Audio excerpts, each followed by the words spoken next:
As we get to the end of 2019, I sit back and I reflect on all the lessons I learned during this year and the impactful things that have occurred to me. And I think what I'm going to do is for the rest of this year, the videos that I'm going to make, I'm going to share the lessons that I think are related to solution-focused brief therapy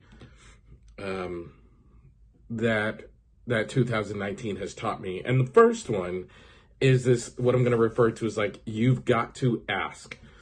So let me explain what I mean when I say you've got to ask. Earlier this year, I was teaching a course in Orlando, Florida with my colleague and best friend, a guy named Adam Frower. And Adam was going to get a phone call that would dramatically impact his life. His wife was going to see a doctor, and it was the phone call where completely unexpectedly he was notified that his wife had breast cancer. And I'll never forget Adam coming back into the room, and he sat next to me, and he had this look in his eyes, and I knew he was going to step out and take this phone call, so I looked at him and kind of thumbs up, and he shook his head in response and said thumbs down. And that started a 7-month, one-day journey of treatment for his wife and whole family, really. And in that time, I watched his wife, Becca, demonstrate a level of dignity, strength, love, and integrity like I'd never seen before. Like, I've never seen someone so strong, so remarkable, and so amazing. Like, the things she did, not only to deal with the discomfort and uncomfort that comes along with chemotherapy and radiation and all that kind of stuff, but the way she was there for her friends and family and loved ones, and the way she went about being Becca going through this treatment was one of the most remarkable things I'd ever seen.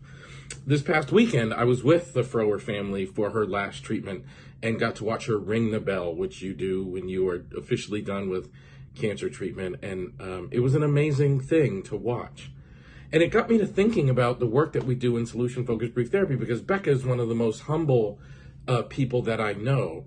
And though I think she's also one of the strongest people that I know, she would never tell you that.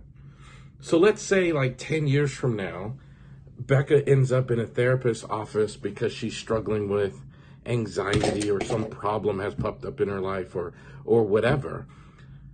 I have to remember to ask about times in her life when her incredible strength has shown up, because she's not just going to outright tell you about that time way back when I demonstrated my incredible level of strength when I went through cancer treatment. She's not going to talk about the way she loved her family. She's not going to talk about the way she welcomed Elliot into her family. She's not going to talk about the way that she made dresses for her sister's wedding, even though she was going through chemotherapy. She's not going to talk about the way she was there for her husband, even though she wasn't feeling her best. She won't talk about those things. You have to remember to ask. And in asking, you have to assume that there is evidence in her past of her incredible abilities.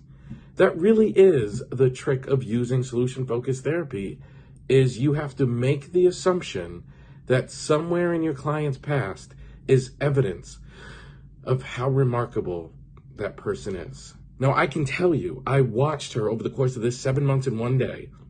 I watched how remarkable this person is.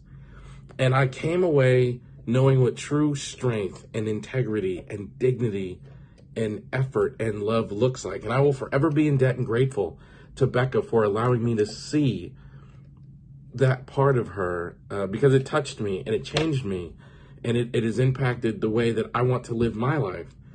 But it also makes me want to remind you guys that, like, clients won't walk into your office and say, "Hi, my name's Becca, and I'm the strongest person you've ever met." It's your job to assume it, and then remember to ask questions that highlight your client's amazing and remarkable strength. So the very first lesson I'm going to share as we wrap up 2019, the very first lesson that I'm going to share that 2019 has brought to me, and I mean, even though we have a few weeks left, I am certainly convinced 2019 is not done with me, and there's plenty of lessons to be learned and to be had and to put in action. But for now, I want to remind you, you have to ask. Your clients aren't going to tell you. And in that process of remembering to ask is you have to remember to believe. And that really is one of the key components of solution-focused brief therapy. So thank you for watching this video, everybody. I really appreciate it. Please give me a like, give me a share. Head on over to elliottconnie.com and check out everything I have there. And in the meantime, stay well. Fist bump.